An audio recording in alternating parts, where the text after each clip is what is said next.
La Grèce antique est le berceau des civilisations occidentales, ainsi que de légendes extraordinaires. Il y a la cité perdue de l'Atlantide, lieu mythique qui aurait été englouti par la mer. Est-ce sous cette île qu'elle est ensevelie? Il y a aussi le redoutable Minotaure, un monstre mi-homme mi-taureau qui attirait ses victimes dans un labyrinthe souterrain et les dévorait vivants. Ce palais possède-t-il la clé des secrets cachés derrière la légende? Comment le temple dédié à Zeus a-t-il donné naissance aux Jeux Olympiques que nous célébrons encore aujourd'hui? À Delphes, le célèbre oracle permettait aux Grecs de l'Antiquité de lire l'avenir. Quel est le mystère de ces étranges prédictions? De l'imagination des Grecs est né le premier théâtre, et de leur ingéniosité, la première arène et son acoustique. Comment ont-ils fait pour concevoir ce système de résonance que personne ne surpasse aujourd'hui? Le colosse de Rhodes était la plus haute statue de bronze jamais érigée. Comment ont-ils réussi à faire tenir debout cette incroyable statue de 32 mètres de haut? Et sur les hauteurs d'Athènes, le chef-d'œuvre suprême surplombe la cité, le splendide Parthénon. Comment les Grecs de l'Antiquité ont-ils pu réaliser toutes ces innovations révolutionnaires?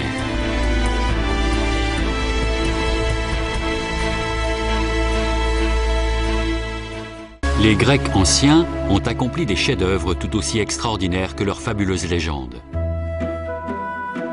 La richesse de leur talent a produit la plus grande merveille de la Grèce antique. Un symbole de perfection, un modèle d'architecture,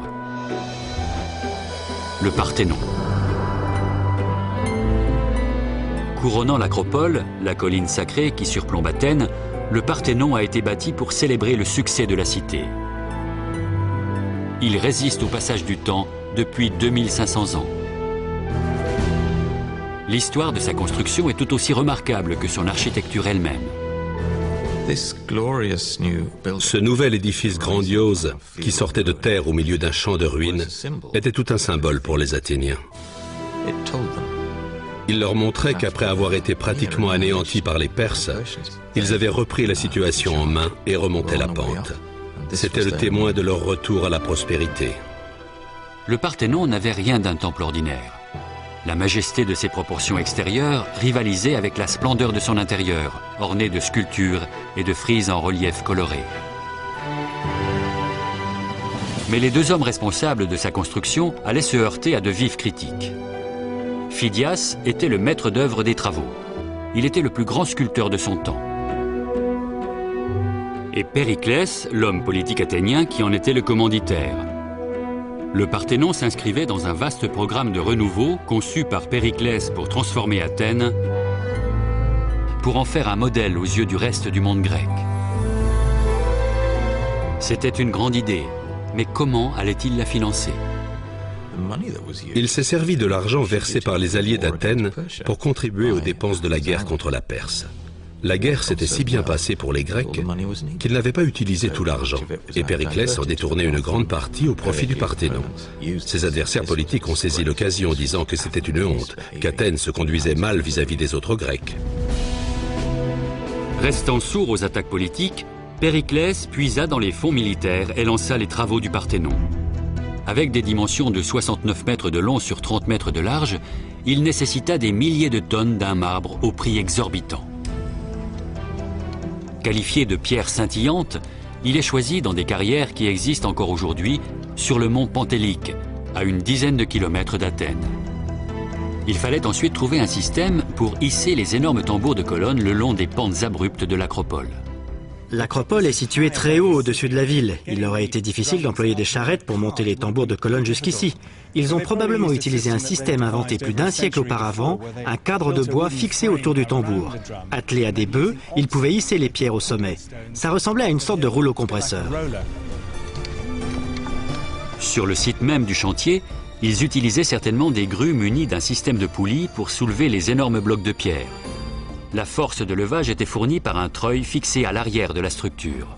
Une fois les blocs montés ici, ils devaient les manœuvrer avec précision pour les mettre à la bonne place. On a ici une indication de la façon dont ils procédaient. Ces bosses servaient à maintenir les cordes de levage avec lesquelles les ouvriers déplaçaient les pierres.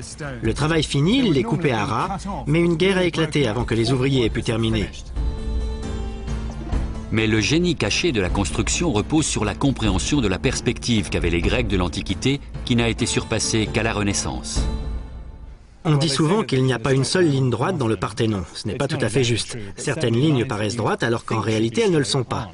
Sur cette architrave qui surmonte les colonnes, par exemple, le centre est surélevé de 6,5 cm par rapport aux deux extrémités. À chaque stade de la construction, les architectes ont corrigé la moindre distorsion optique pour que le temple ait une apparence parfaite. Ici, à la base de l'édifice, on peut mieux se rendre compte de l'écart par rapport au plan horizontal. La ligne que forme la marche remonte très légèrement vers le milieu et redescend à l'extrémité opposée. Et vu de loin, ça donne l'impression d'une droite parfaitement rectiligne. Les colonnes ont été dressées avec le même soin scrupuleux des détails. Sur la partie extérieure du monument, toutes les colonnes sont légèrement inclinées vers l'intérieur du bâtiment. Ils ont cherché tous les moyens de parfaire la splendeur de l'architecture, d'obtenir cette impression d'élégance. Pour incliner les colonnes, la face supérieure des tambours de base a été taillée en biais, de façon à ce qu'ils penchent imperceptiblement vers l'intérieur.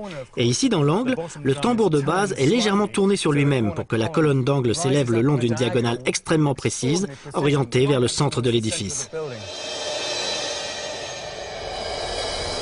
Les bâtisseurs de la Grèce antique n'ont rien laissé au hasard.